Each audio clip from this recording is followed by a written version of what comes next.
자, 계속 목차를 가겠습니다.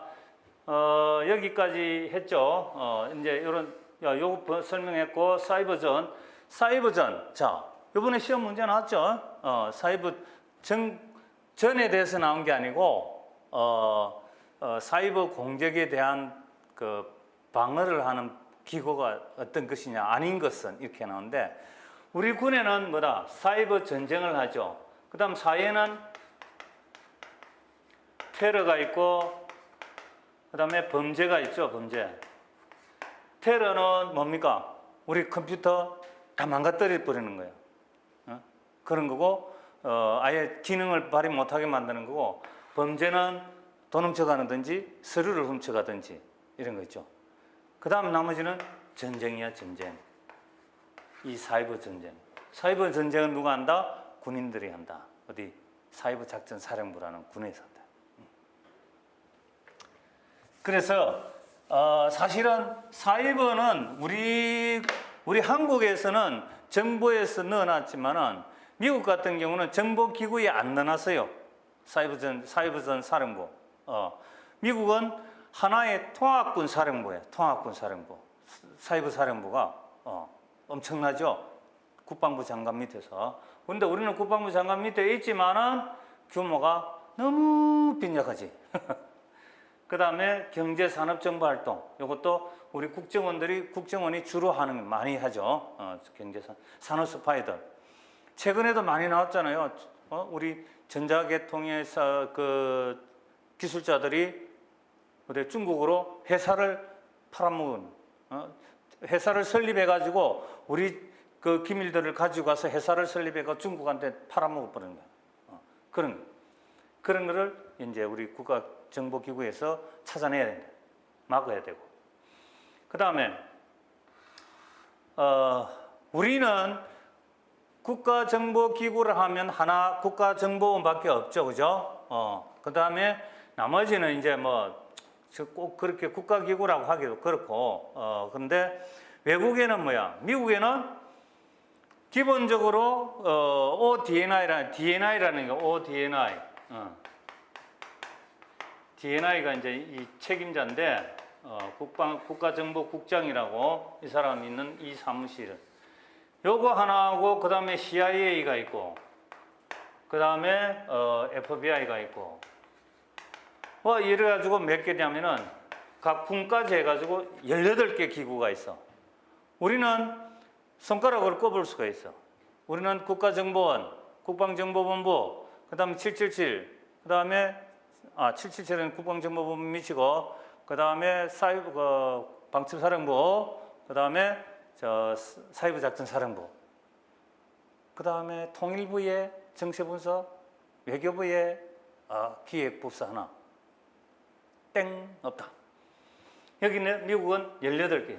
그러니까 우리가 아무리 난다 기대해도 이걸 분석을 해야만이 세계 정보 기구가 어떻게 돌아가고 진짜 정보 활동이 어떻게 이루어지는지 알 수가 있어요.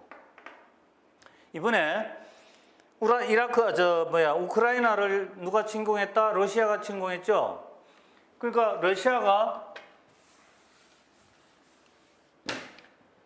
러시아가 우크라이나를 침공했는데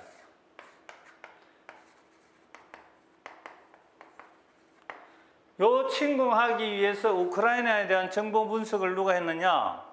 러시아의 FSB라는 이 국내 정보기구가 분석을 했어요. 국내 정보기구가. 왜 국내 정보? SBR이라는 해외 정보기구가 있어요. 있는데도 불구하고 러시아는 우크라이나를 침공하기 위해서 정보 분석을 이 국내 정보기구는 FSB에게 시켰다. 이제 이런 건 이유를 알아야 되겠죠. 러시아는 이 우크라이나를 먹기 위해서 우크라이나 그 동부 지역에 러시아인들을 이주를 시켜버린 일부러. 그래, 이주 많이 시켜놓고 과거의 소련 시절에 자기 땅이었잖아. 소련이었잖아, 우크라이나가. 너는 그래도 역시 우리 국민들이 살지 않느냐. 우리 땅에다 내놔라. 이런 거야. 그러니까 이 러시아는 생각을 우크라이나도 자기 땅이라고 생각하기 때문에 국내 정보기구가 담당을 했던 거예요, 이게. 이런 거. 이런 걸 우리가 세계 주요 정보기구를 통해서 배우게 된다는 거지. 그렇게 하고 그 다음에 우리나라 정보기구도 배우게 되고 여기서 우리는 이제 많은 장단점을 분석해서 우리 국가정보학 학자들이 해야 되는데 지금 실제로 이제 하고 있죠. 그 다음에 이제 세계 정보 환경의 변화와 국가 간 정보 협력. 자꾸 세계가 변화되니까 탈냉전 시대에 있다가 탈냉전이 되고 또 다시 IT 시대가 오고 이렇게 하다 보니까 정보가 서로 국가 간의 정보 교류가 많아질 수밖에 없다는 거야. 그런 거.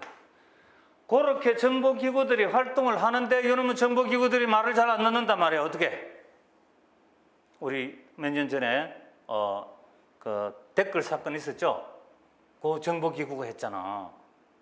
그래가지고 이런 사람들이 국민의 혈세로 공짜로 밥 먹는데 갚아버렸잖아, 그죠? 그러니까 그 자꾸 집어넣으면은 우리 국민들이 내 세금이 그 사람들 안에 들어가서 공짜로 밥 먹잖아, 일도 안 하고. 그래 되면 안 된단 말이야. 근데 그래서 통제를 하는 거야, 통제. 통제를 누가 하나? 대통령도 통제하고, 그 다음에 국회도 통제하고, 언론도 통제하고, 그 다음에 시민들도 통제하고, 시민들이 일러주잖아. 그러면 언론사가 발표해버리잖아. 그러면 정보기구는 깨갱하고 또 무너지잖아. 그죠? 그런 식으로. 이렇게 된다, 이거지. 그러니까 우리가 이 과정을 통해서 이 전체를 6분 동안 반복을 해본다. 이제 그래 되면 여러분들은 그야말로 정보의 전문가가 된다. 더 좋은 거는 현실과 학문과의 갭을 여러분들은 해소할 수 있다 하는 것이.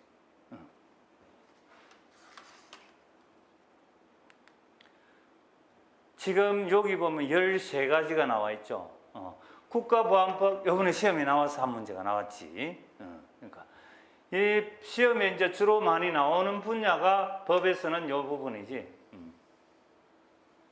요거는 요것도 포함이 되지. 다 포함이 되는구나. 거의 다 나오죠. 여기 하나 또 빠진 것이 통신이 빠졌네. 통신법, 비밀보안법이 나왔는데 그거 빠졌고 하여튼 이것보다도 이제 우리 공부하면서 배우게 되는데 저거 다 보니까 어지럽죠. 저거 어느 세월에 공부 다 해. 그죠? 제가 법령은 내가 강조 또 하는데 일단 교재에 나와 있는 것만 공부를 해요. 하고 10회독 이상 지났을 때 조금씩 파고 들어갑니다. 근데 거의 다 우리 범위 내에서 다 나와. 이거는 출제 자체가. 그러니까 생각을 해보세요. 교수님들 이거 다 뒤져가지고 어느 세월에 문제 낼 거야. 그렇잖아요. 우리 수험생들이 이 분야에 대해서 공부했겠구나 하고 각 교재들 모아가지고 그 분야에 대해서 다 보고 이 부분 시험 내면 되겠구나. 왜? 잘못 내게 되면은 이의제기가 들어온단 말이야. 이의제기가 많이 들어오면은 그 교수님은 다시는 시험 출제를 못 와요. 내가 한 분 내가 전화까지 했다 내가. 전화해가지고 저런 사람은 안 된다고 내가 그런 적이 있었어. 출제를 이상한 방향으로 하고 있어가지고. 자, 그렇습니다. 그렇게 해서 법령은 너무 걱정 마세요. 하면 돼. 같이. 이제 진짜다. 12쪽 책이 없지. 이 프린트물도 안 줬어요? 아니? 난 프린트라도 준 줄 알았는데. 내보고 어제 전화 왔던데 몇 페이지까지 주면 되냐고. 만들었을 건데. 그건 뭐고? 다른 거고? 그럼 뭐야? 그럼 이상하다. 요 수업 마치고 한번 봅시다. 확인할게. 자, 정보. 이제 정보가 뭔지 알아야 되겠죠? 개념부터. 정보라는 것은 이게 이제 우리 한국말로 정보는 하나인데 영어는 보니까 두 개야. 인텔리전스와 인포메이션. 이런 것도 뭐냐면은 시험 내기 좋은 분야예요. 이 분야가 인텔리전스와 인포메이션을 구분할 줄 아는 능력, 이것도 좋은 분야, 문제 내기 좋아요, 이게. 이제 일반적으로 이 국어 사전에서 말하는 거 보면은 일반적이죠. 관찰이나 측정을 통하여 수집한 자료를 실제 문제에 도움이 될 수 있도록 정리한 지식 또는 그 자료 해가지고 이거는 인포메이션이라고 합니다. 근데 여기 보니까 이런 뭐 평가라든지 이런 말 없죠. 그냥 뭐예요? 도움이 되도록 정리한 지식, 그 자료다 이런 거예요. 정리한 지식. 어떤 판단이라는 게 이런 게 안 들어가. 예측도 안 들어가고. 근데 밑에 보면은 군사 1차적으로 수집한 첩보를 분석 평가하여 얻은 적의 실정에 관한 구체적인 소식이나 자료, 그러니까 분석 평가가 이루어졌다는 거야 이거는. 그리고 가장 큰 차이는 요거는 비밀성이 많다. 이 비밀 없다. 이런 차이다. 이제 또 정리를 해놨으니까 여기서는 기본적으로만 보고. 이제 일반적으로 이렇게 됐다. 이게 왜 이래 됐어? 빅 미스테이크다 이거는. 이건 다음 시간에 제가 보여드릴게요. 잘한다는 게 더 흐르네. 자료. DATA. 자료, 첩보, 정보 이렇게 되잖아. 이상하다. 아까 인포메이션 정보를 했잖아, 그죠? 근데 여기서는 뭐야? 첩보를 해놨다. 그래서 이 정보를 다루는 국가기관이나 군에서는 인포메이션은 첩보라고 하고, 그 다음에 인텔리전스는 정보라고 합니다. 그러니까 밖에 학자들이 말하는 인포메이션은 그냥 말 그대로 정보야, 인포메이션이고, 우리가 하는 인텔리전스, 군이나 국가기관에서는 이 인텔리전스만 정보라고 한다. 그리고 첩보는 앞에서 하나의 아직까지 완전히 생산되지 않은 자료들이에요. 자, 자료 보니까 어떤 목적을 위해 가공이나 평가되지 않은 생자료, 로우 데이터는 로우 피시면 뭡니까? 회가 로우 피시잖아. 안 익혔으니까. 보일드 피시는 익었는데 로우 피시는 우리가 생생 거잖아, 그죠? 그게 바로 로 데이터라는 거야. 분석되지 않은 영상, 역사적 사실, 로그인 수록된 기기, 대화 기록, 통화 신호, 통신 신호, 각종 자료, 이렇게 있는 그대로 잡아온 그대로 갖다 놓으면 뭐가 된다? 자료가 된다. 그 다음에 첩보. 첩보는 뭐야? 여기 보면 요 말이 들어가, 요 말이.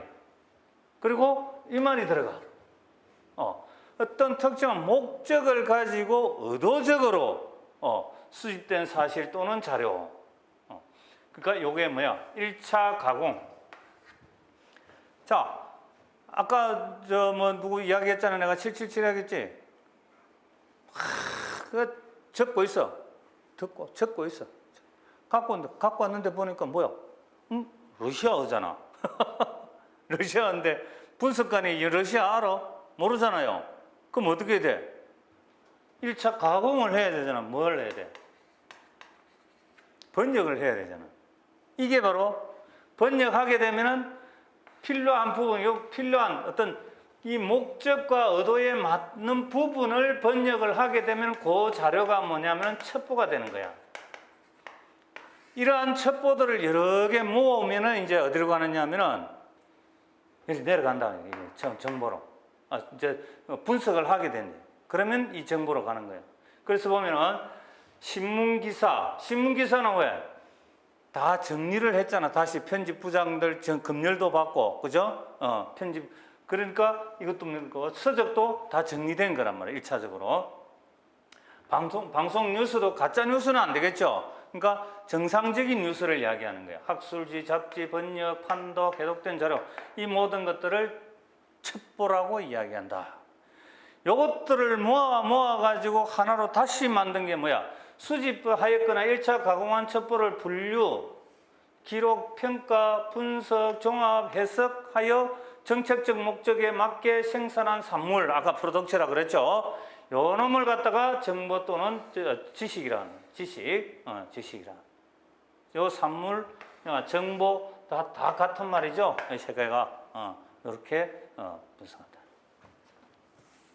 오늘은 첩보, 자료, 첩보보다 정보로 구분하는구나 하는 정도만 알면은 성공. 전혀 이제 뭐 또 걱정할 필요 없어. 무조건 오늘은 저거가 저렇게 생겼구나 그렇게만. 이제 요 파이프를 보면은 여기서 막 정보나 뭐 해외 외국 국내 쫙 들어오죠. 그럼 제일 먼저 자료가 되고 그걸 또 정리하면은 첩보가 되고 그걸 분석 및 생산하게 되면 정보가 된다. 이런 단계가 있다는. 요걸 보니까 좀 더 구체화되죠. 머리에 정리가 싹 될 거야 아마. 뭐야? 육개장이 나와. 육개장. 자료, 첩보, 정보가 어떻게 만들어지는지 보자는 거야. 구체적인 개념을 정립하자는 거예요. 육개장 먹으라는 소리가 아니고 더운데 육개장을 왜 먹어? 그죠? 요 소고기 덩어리죠. 그 다음에 이거 뭐야 이거 뭐 고사리가. 그 다음 무슨 박인데 박. 그 다음에 이건 토란인가? 대파. 이건 있는 그대로잖아. 밭에서 뽑아왔잖아, 그죠? 그건 자료지 자료. 저걸 자료라 그러는데. 요걸 손질을 한단 말이야. 말리고 다듬고 이거는 썰었죠. 익혀서 썰고 육개장에 들어갈 뭐야? 여기 목적이잖아. 목적과 육개장을 만들려는 의도. 요 의도를 가지고 이렇게 만들었잖아. 육개장에 꼭 들어가게 맞게 이렇게 다 만들었단 말이야. 여기에 바로 뭐야? 첩보가 된다는 것이. 1차 가공했잖아, 그죠? 이놈들을 다 집어넣어 이제 이게 다 집어넣어서 불로 끓이죠. 끓이는데 그냥 끓이나 양념이죠. 양념이 과거 자료야. 과거 정보. 이미 기존에 있던 것들을 갖다가 뭉쳐보니까 맛있는 육개장이 만들어진다. 이게 정보야. 정보가 산출물이 하나 나온다는 거지. 요걸 생각해 보면은 나중에 이제 잊어먹더라도 육개장이 저렇게 만들어졌지. 거기서 이 부분이 자료에 들어가냐 첩보에 들어가냐 그런 생각을 해보면은 쉽게 기억을 할 수가 있다는 거지. 그래서 뭐냐 응용을 하면은 답이 나온다.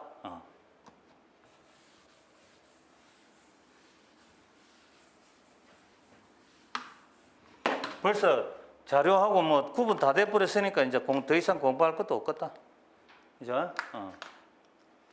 자, 그 다음에 오늘 그래서 진도를 많이 안 나갈 계획이에요. 책이 없기 때문에 나중에 보고. 자, 정보의 왜 번호가 또 다 바뀌어 버렸나? 엄청 엉망이네. 정보의 질적 요건과 정보의 효용. 정보라면은 최소한 이런 정도의 능력을 갖고 있어야 된다는 거야. 어떻게? 그 다음에 효용은 나중에 하고. 적합성. 정보는 사용자가 요구한 정보를 만들어줘야 돼요. 그게 사용자가 요구한 것과 한 것에 적합하도록 만들어주라는 게 적합성이에요. 그러니까 또 다른 교재들에서는 적실성이라는 표현도 쓰고 있다. 제가 다른 데 표현되는 거 다 이야기해 드리니까 걱정 마세요. 그리고 객관성. 누가 봐도 네가 만든 정보는 쓸모가 있고 제대로 됐어. 이렇게 말하는 게 객관성이에요. 요게 과거에는 시험 잘 나왔어. 근데 요새는 너무 단순한 거 잘 안 내다 보니까 이게 안 나와 잘. 근데 언젠가는 또 나온다. 적시성. 사후 약방문이라고 그랬죠. 죽고 나서 약 갖고 가면 뭐하냐 이거야. 처방 내리면 뭐하냐 이거지. 죽기 전에 갖다 주겠네. 그러니까 정보를 제때 갖다 줘야지. 아까처럼 전쟁 나고 난 다음에 야 전쟁 날 거야 이러면 뭐하냐고. 제 시간에 갖다 줘. 그러니까 정보는 제 시간에 갖다 줬을 때는 하나의 중요한 자료가 되지만은 정보가 되지만은 제 시간에 안 갖다 주면 종이 쪼가리에 불과해. 종이 쪼가리에 불과해. 그게 바로 적시성이고. 그다음 정확성. 가능하면 정확하게 믿을 수 있는 걸 주라는 거예요. 그다음에 시간이 남으면 완전하게 해라. 그래서 항상 싸우는 게 누구나 싸우냐? 누구랑 이렇게 싸우는 거예요. 왜? 이 두 개를 충족시키려다니까 적시성에 문제가 생기는 거야. 늦어서. 자, 우리 군대 이야기 한번 해볼까요? 지금 적이 공격하고 있다. 이렇게 이제 산이 있고, 그 다음에 뭐 길이 이렇게 있고, 뭐 또 이쪽에도 도로가 또 이래도 있고,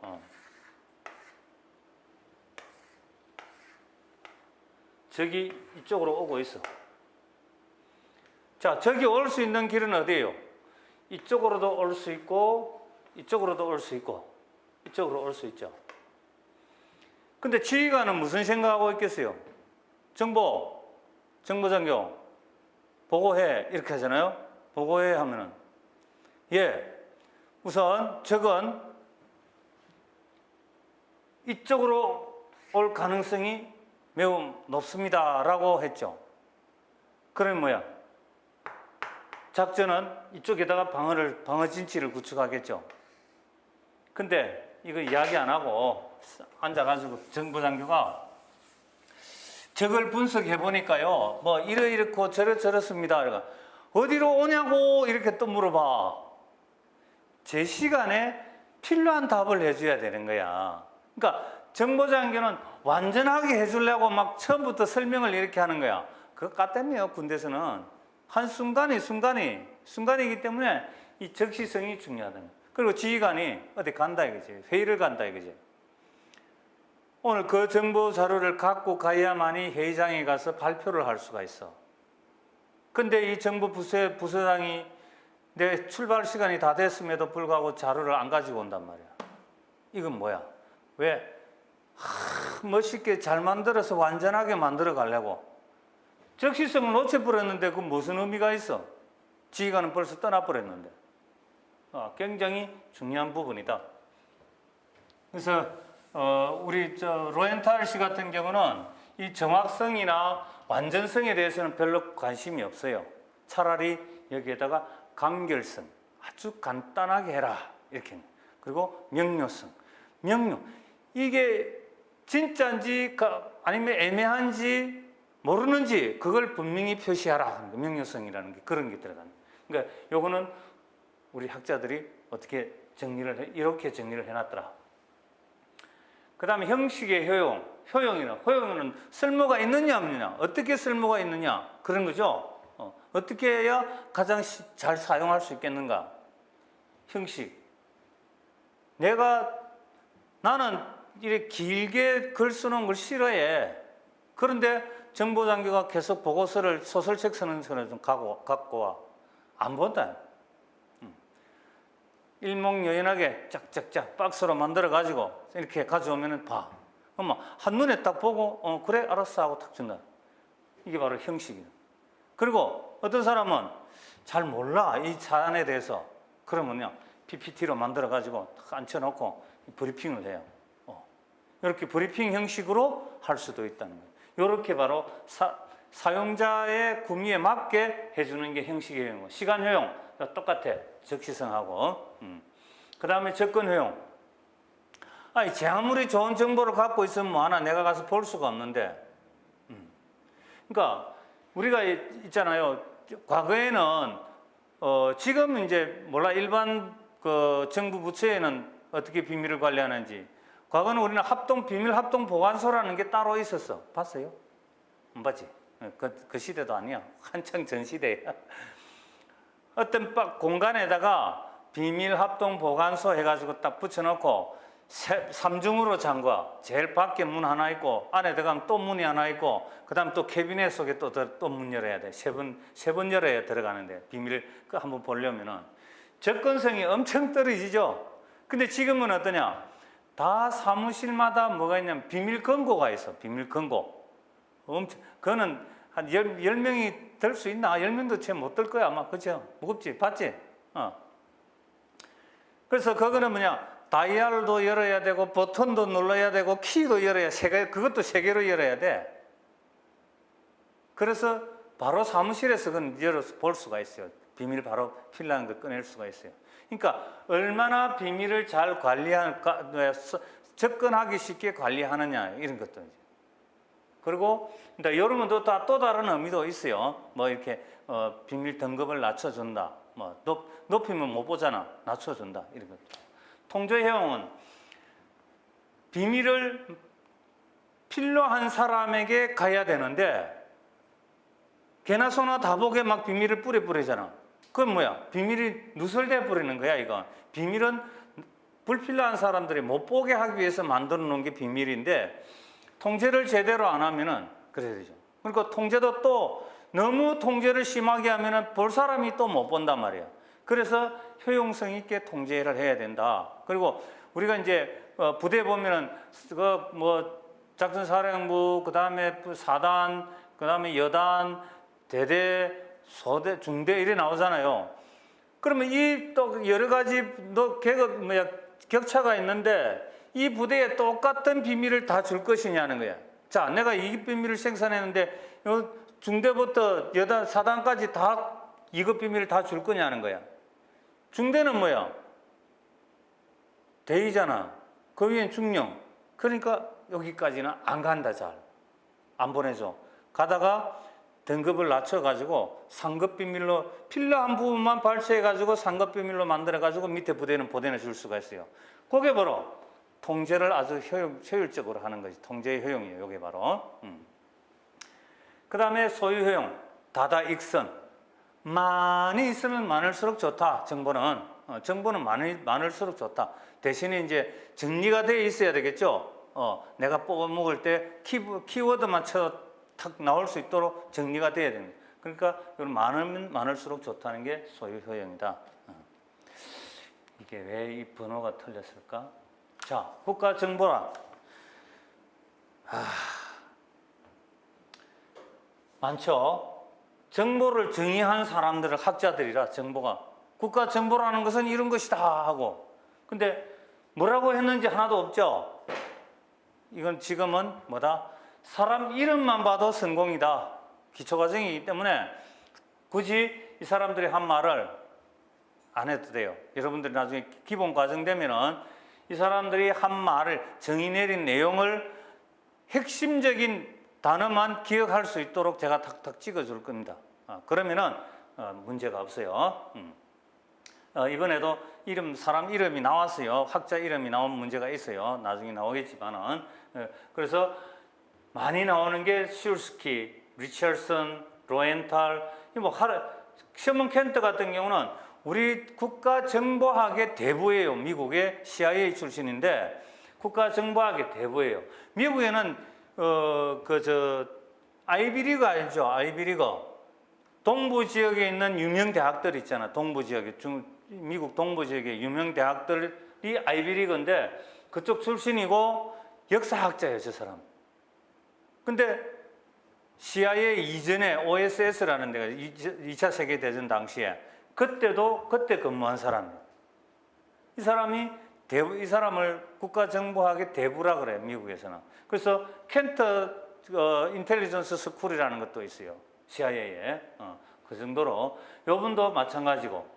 요 로엔탈 씨 같은 경우는 이라크 전쟁, 미국이 이라크 2003년도 이라크 공격했잖아요. 그 당시에도 현역으로 근무를 했어요. 그리고 이 사람도 마찬가지고 이 사람들이 거의 핵심이다. 여기까지가 가장 많이 언급되는 부분들이 요분들이야. 그 다음에 클라우제비치는 옛날 사람이죠. 근데 군과 관련이 있기 때문에 넣어놓은 거예요. 군과 관련되었기 때문에. 그 다음에 허만, 심스, 데이비스, 그 다음에 워너, 이런 분들 거의 다 여기 다 들어갔다. 번호는 좀 무시해 주시기 바랍니다. 번호가 여기 컴퓨터를 갖고 오면은 여기서 번호가 바뀌어 버려요. 그래서 자꾸 이렇게 오류가 생기니까 이해를 해 주시고. 그러니까 버전 차이가 너무 많이 나 보니까 여기하고 내 거하고는. 자, 그래서 이번 기초 과정에서는 이런 사람들 있었다 정도만 보시고, 그 다음에 국가 정보의 필요성. 필요성은 이런 것만 보면 돼. 제목만. 조기 경보. 조기 경보는 뭐예요? 우리 연합사나 합참에 가면은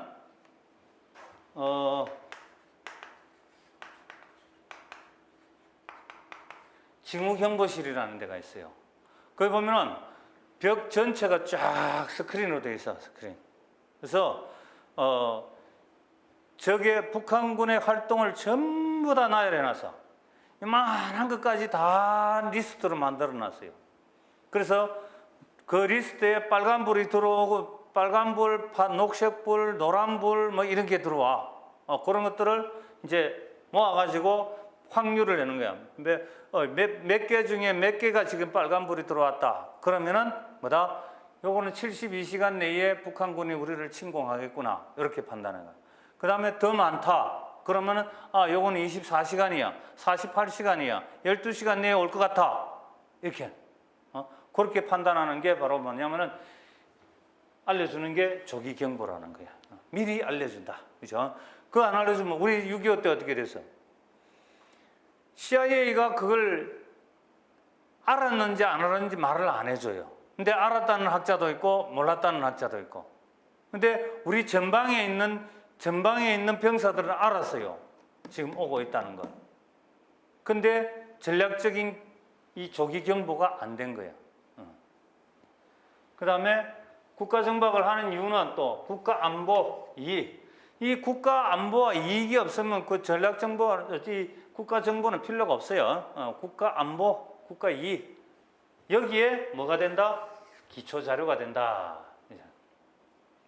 그 다음에 외교지원. 외교지원은 왜 하냐? 우리나라 대통령이 외국에 가서 뭔가 행사를 하거나 조약을 하거나 컨퍼런스를 하거나 여기에 관해서 사전 정보를 알아야 될 거 아니에요. 그걸 누가 캐? 현지에 있는 대사관도 하지만은 현지에 나가 있는 우리 정보 요원들이 하는 거예요. 대사관들은 대체로 오픈된 것만 정보를 얻을 수가 있어.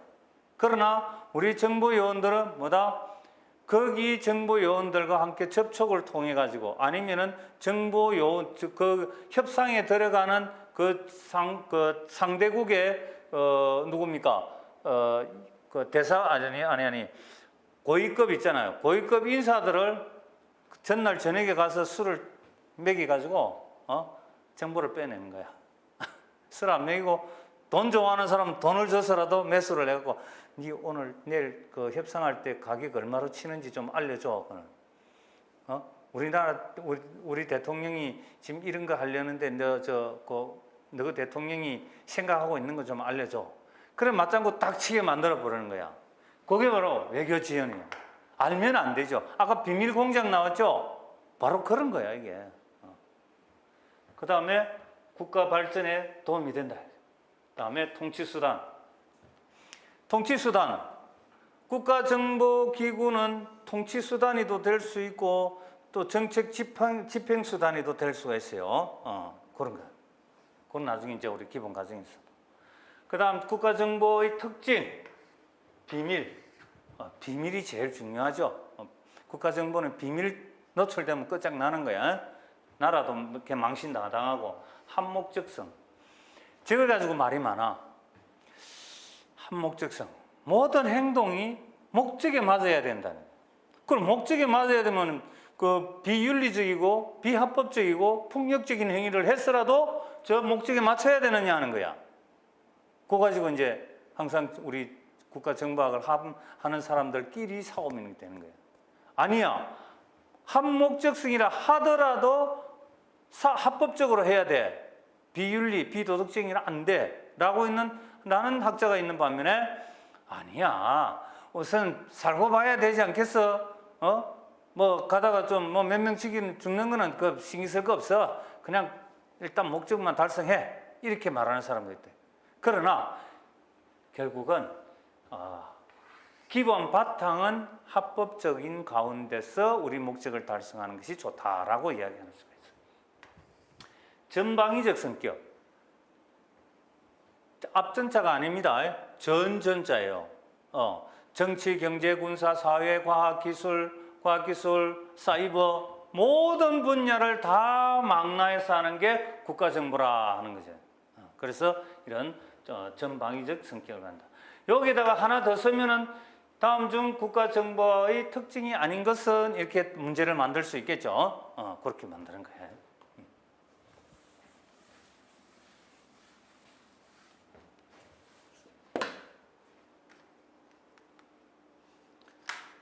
자, 그 다음에 국가정보의 분류. 국가정보는 이렇게 8가지로 하고 있다. 근데 요거는 없는 교재들도 제법 있어요. 이렇게 하는 거는. 요건 몇 개 안 돼. 나머지는 거의 다 있어요. 근데 최근에 나온 또 다른 교재를 보니까 일반적으로 우리 그 학자들이 해놓은 분류하고 좀 차이가 있는 부분이 있기는 있었어요. 그건 나중에 우리가 또 다 다룰 거니까 놓고 보고.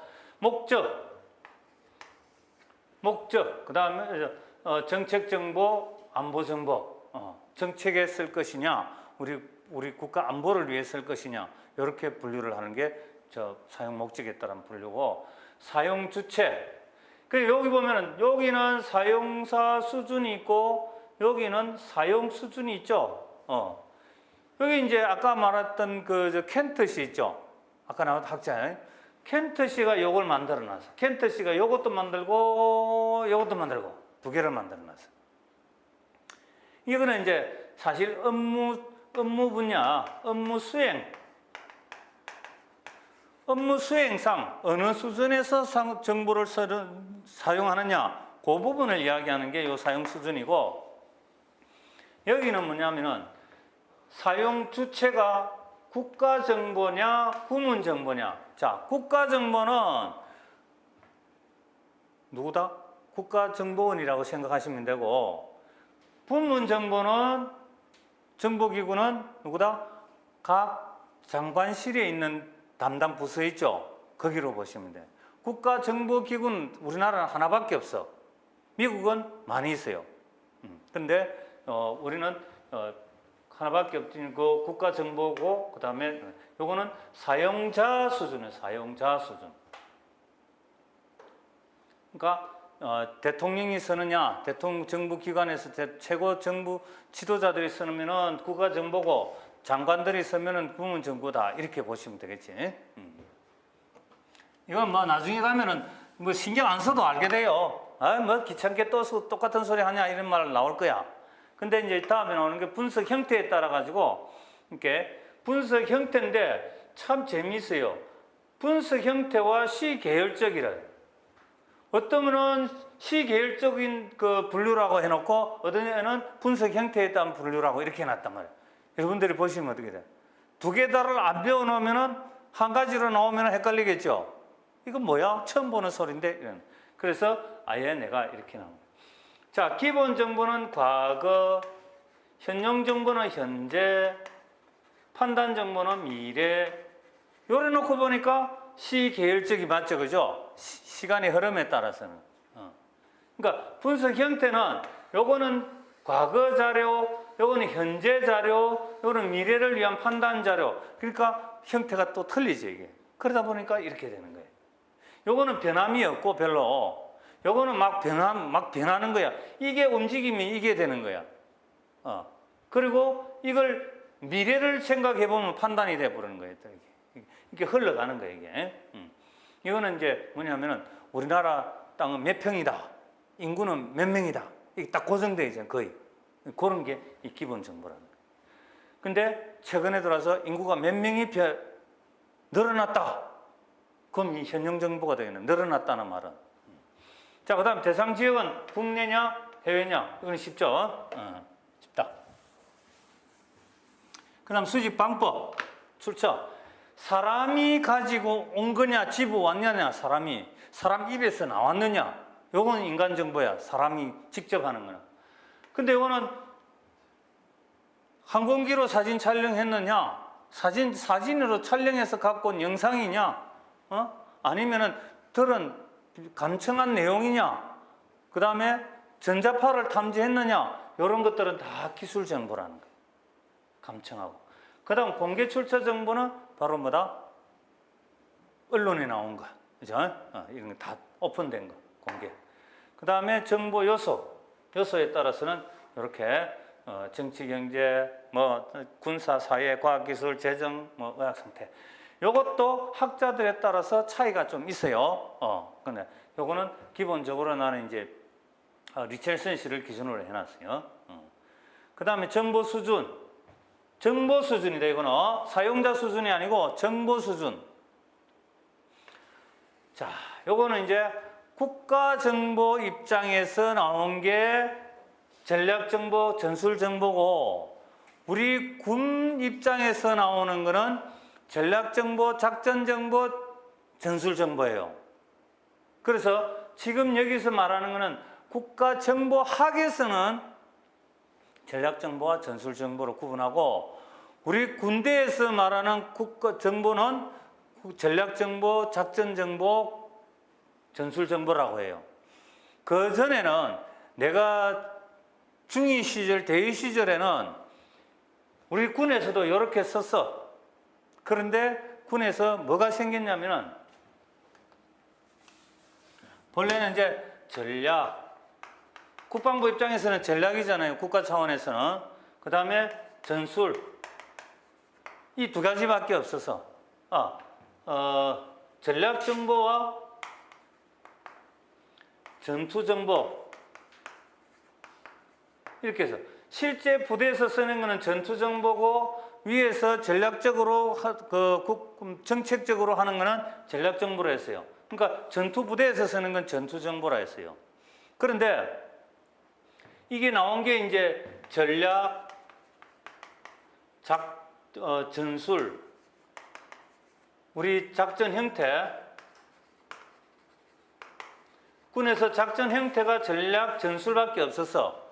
그럴 때는 이렇게 정보를 구분을 했어. 그런데 이게 전략,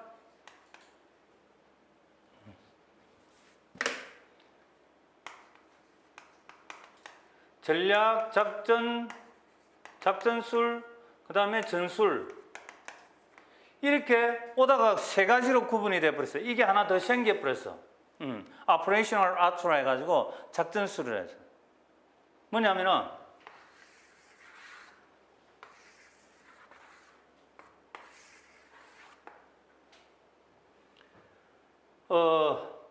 우리는 뭐 합참이라고 하자, 그냥. 합참 이상.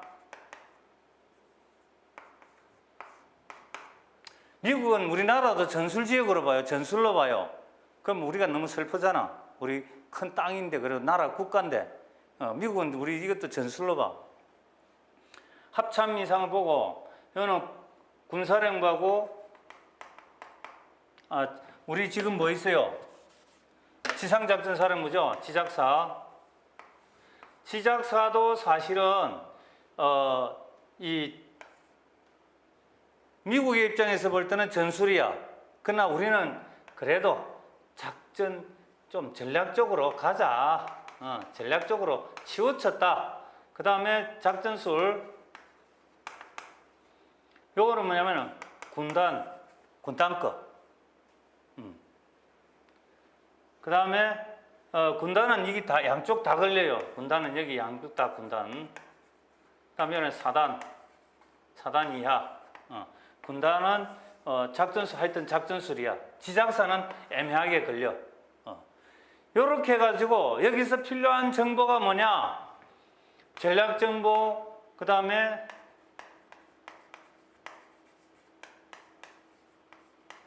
작전술에서는 작전 정보, 전술에서는 뭐다?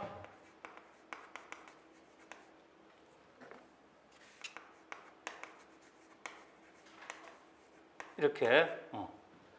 전략에서는 전략 정보, 작전술에서는 작전 정보, 전술에서는 전술 정보.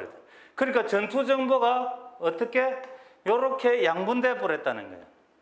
그러니까 전투 정보가 이거냐, 이거 위에 정자하는 게 전투 정보냐가 아니고, 전투 정보라는 자체가 이제 없어져 버린 거예요. 그런데 아직도 많은 사람이 쓰는 사람들이 있어요. 왜? 이 개념이 없는 사람들은 그냥 전투 정보라고 해. 이 작전 전략, 작전술, 전술을 개념을 가진 사람들은 이 세 가지로 구분하고, 우리 군에서는 용어 사전에서도 이 세 가지로 구분하고 있어요, 지금. 그러나 국가정보학에서는 왜? 국가정보원이 작전술을 할 리가 없잖아요, 그죠? 작전을 안 하니까. 그러니까 그대로 이걸 유지하는 거야. 전략정보와 전술정보로 유지하는 거예요, 그냥. 그렇게 생각합니다. 본래는 이게 이제 그런 식으로 구분을 안 했는데, 이렇게 변했다.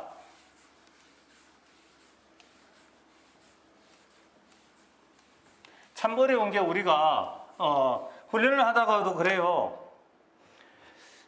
우리는 그래도 한반도의 전국급이니까 모든 걸 우리는 전략적인 측면에서 국가 차원에서 이야기를 한다는데, 미국 입장에서는 이 땅이 너무 작은 거야, 전구라는 게.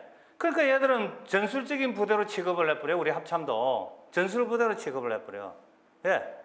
자기들한테는 비교가 안 되니까. 근데 사실 적은 게 아니단 말이야. 우리 규모가 얼마나 큰데, 그죠? 몇십만 원인데. 얘들은 생각이 이제 그런 거야. 자, 이런 식으로 구분을 하고 있다. 그러니까 국가정보학에서 말하는 정보 구분은 순수하게 국가정보원 차원에서 한다, 이렇게 생각하면 돼요. 군이 아니고.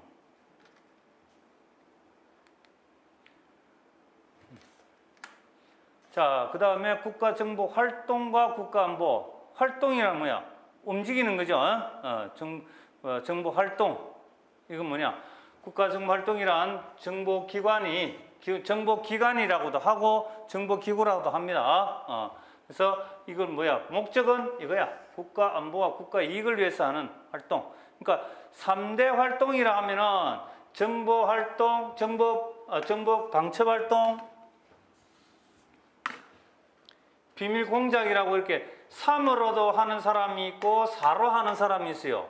4로 하는 사람은 뭐냐면은 정보 수집과 정보 분석을 이렇게 4개로 만들어 가지고 요거는 4대 영역 또는 4대 활동이라고 이야기를 합니다. 정보 활동의 영역인데 이렇게 이야기합니다. 그래서 국가 정보 활동이 왜 필요하느냐? 뭐 이거는 물어볼 거 없죠. 이런 식으로 하게 된다.